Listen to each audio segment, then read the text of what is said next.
हमारे 40 जवान जो शहीद हुए हैं, दिल से मैं वो लोग का नमन करता हूँ।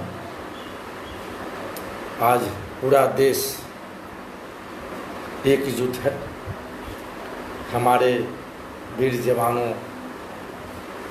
जो अपने देश के लिए कुर्बानी दे दिए। मैं पूछना चाहता हूँ अपने देश की सरकारों से कि आखिर यह क्या हो रहा है, और इस हिंदुस्तान के मीडिया वाले लोगों से। आप लोगों ने कहा कि हल्का फुल्का झड़प है, हमारे तीन सैनिक हमारे शहीद हो गए। क्यों आप हमारे देश के मीडिया जो हैं, इलेक्ट्रॉनिक्स मीडिया, क्यों आप लोग ऐसा काम कर रहे हैं?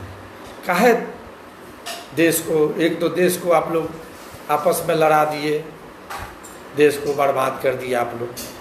आज भी आप लोग सही चीज़ को नहीं बतला रहे हैं। बाद में खबर आता है कि 40 जवान शहीद हो गए।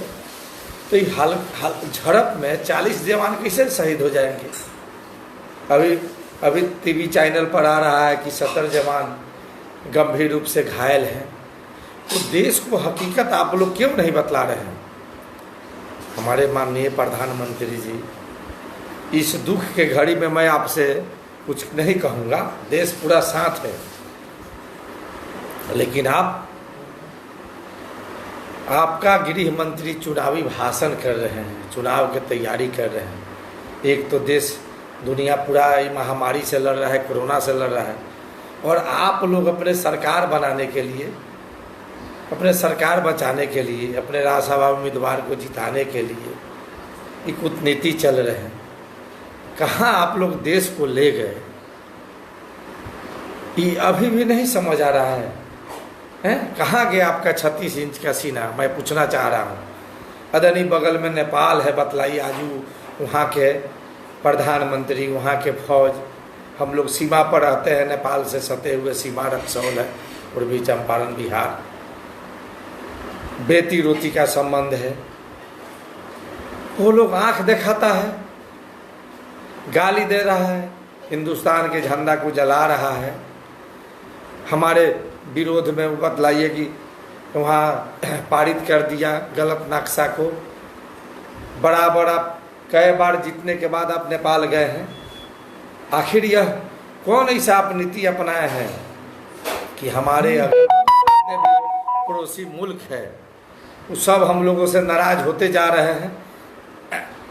आखिर यह जब आप फंस जा रहे हैं तो विपक्ष आपको याद आ रहा है, और पहले कुछ करने से पहले आप विपक्ष को नहीं लेते हैं साथ में। माननीय हमारे देश के सारी जनता देख रही है कि किसी भी राज्य में अभी कोई अगर चुनाव है, चुनाव को रोकिए। हमारे प्रधानमंत्री जी, राष्ट्रपति जी, पूरा देश बतलाइए कोरोना से रोज 10,000 11,000 हमारे आ रहा है सैंपल जांच। अभी जांच जब नहीं हो रहा है तो बिहार के मुख्यमंत्री जी की तो कुर्सी छोड़ेंगे नहीं, कहीं तो निकले नहीं 3 महीना में। आप निकले तो चुनाव की तैयारी में निकल गए। अरे देश सुरक्षित रहेगा, देश बचेगा तब ना आप चुनाव लड़िएगा, चुनाव जीतिएगा, कुर्सी पर रहिएगा। देश के कितना बड़ा संकट से गुजर रहा है और आप लोग चुनाव के चक्कर में पड़े हैं। अभी भी नहीं देश से प्यार है आप लोग को। एक सर के बाद में आप 50 सर लाने वाले थे मोदी जी। आज क्या हो गया है? निहत्थे हमारे जवानों को कौन भेजा सीमा पर? जब हमारे जवानों को उस समय हमारे जवान आखिर इतने तादाद में निहत्थे क्यों थे, काहे थे? देश को सच्चाई बतलाइए। देश की जनता आपसे सच्चाई जानना चाह रहा है। और ये हमारे मीडिया, वो आज तक के जो एंकर है, क्या कह रही थी कि चीनी जवान वहाँ ये कर रहे थे और हमारे जवान सोए हुए थे। इसमें जवानों की गलती है, इसमें सरकार का गलती नहीं है। क्या आप लोग बने? हमको नहीं लग रहा है कि आप लोग चाहते हैं हमारे हिंदुस्तान के जो मीडिया हैं, जिसका नाम भी रख दिया गया है गोदी मीडिया, कहाँ आप लोग देश को ले जा रहे हैं? लोगों को कितना गुमराह करिएगा। अरे जात पात लड़ाने के चक्कर में छोड़िए, देश सुरक्षित रहेगा तभी आप यहाँ अभी शांति से रहिएगा। पूरा देश के स्थिति, आर्थिक स्थिति तो समाप्त होते जा रहा है।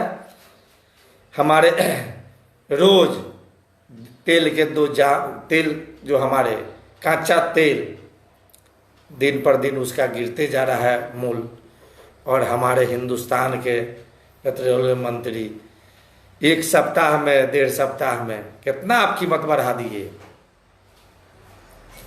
अरे अभी भी तो आप लोग इतने लंबे चौड़े बातें आप लोग करते थे देश के बारे में, वफादारी दिखाते थे पहले 13 में 14 में, वो सब क्या हो गया आप लोग को? थोड़ा भी देश से प्यार अब नहीं है आप लोग को। सारे लोगों को उलझा दिए। हजारों हमारे जो मजदूर हैं पैदल चढ़ के मर गए। इस महामारी घड़ी में सिर्फ 21 दिन कहाँ ले गए देश को आप? अभी भी है विदेशी हमारे देश पर जो हमला कर रहा है। पूरा देश आपके साथ है प्रधानमंत्री जी, लेकिन आप देश को गुमराह मत करिए। आपके मीडिया एंकर लगता है कि अपने बानी से चाइना को समाप्त कर देगा, ऐसा बानी दे रहा है। सही चीज़ आप लोग बतलाइए, देश आप लोग के साथ है। मैं यही कहना चाहता हूँ आप लोगों से। जय हिंद, जय भारत।